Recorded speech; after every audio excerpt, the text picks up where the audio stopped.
এমনি শরীরটা ভালো আছে? শরীর ভালো আছে খোকা।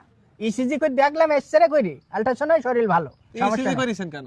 ইসিজি ওই যে আমার বড় ছেলেটা শোনে না, একটু বুকের মধ্যে ব্যথা করলো আপনি ইসিজি করতে পাঠাই দিলে। ও আচ্ছা। তোমার শরীর ভালো আছে? হ্যাঁ আমার শরীর ভালো আছে। কি করে বুঝলি তোমার শরীর ভালো? তুমি কি আর ইসিজি করি চাও? আমার তো এমনি অসুবিধা না তো।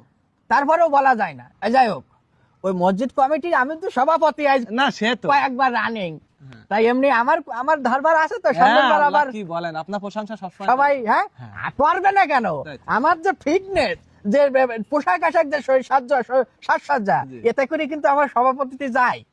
না তা তো যায়, আপনি তো সুদিন এখন।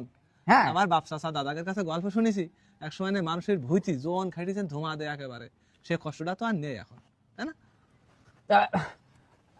না মানে না, তারপরে আবার শুনছেন যে আমার ওই দাদা যখন ওই বাড়ি ছিল, ওই জায়গায় আপনারা যাতেন সবাই, আমার চাচারা, আপনারা তো ভাই ভাই যখন খাওয়া দাওয়া করে আসতেন, মানে খাওয়া দাওয়া হইতো না। তোমার আবার এসব কথা, ও যা গেছে তা গেছে, ওটা সে কষ্ট তো আর নেই এখন। না, এসব বলতি নেই, এসব বলতি নেই। এখন আমার যে ধারবার এলাকায় আমার সভাপতি আমার কাছে সামনের বড় যেন আমি পাই, এটা তোমরা মাথায় রেখো। না সে ঠিক আছে। এখন তাহলে ওই আমি ওই আসার সময় শুনিয়ে আসলাম যে আপনার তো এখন ব্যস্ততা কম, আপনি আমারও বললেন। হ্যাঁ, তা এখন আপনার মনে হয় ফোন ফিরে এটা আমি এখন মনে হয় ইয়েতে কাপে বসতেবেন, আপনার মসজিদে হুজুরও দেখি বলা বলি করতে আপনার কাছে আসতে পারে বলো।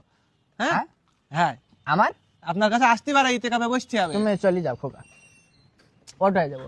রাগ করলেন? না না, আমার শরীর ভালো লাগছে না। ভালো থাকেন চাচা। যা, হ্যাঁ। আচ্ছা ঠিক যা। আছে।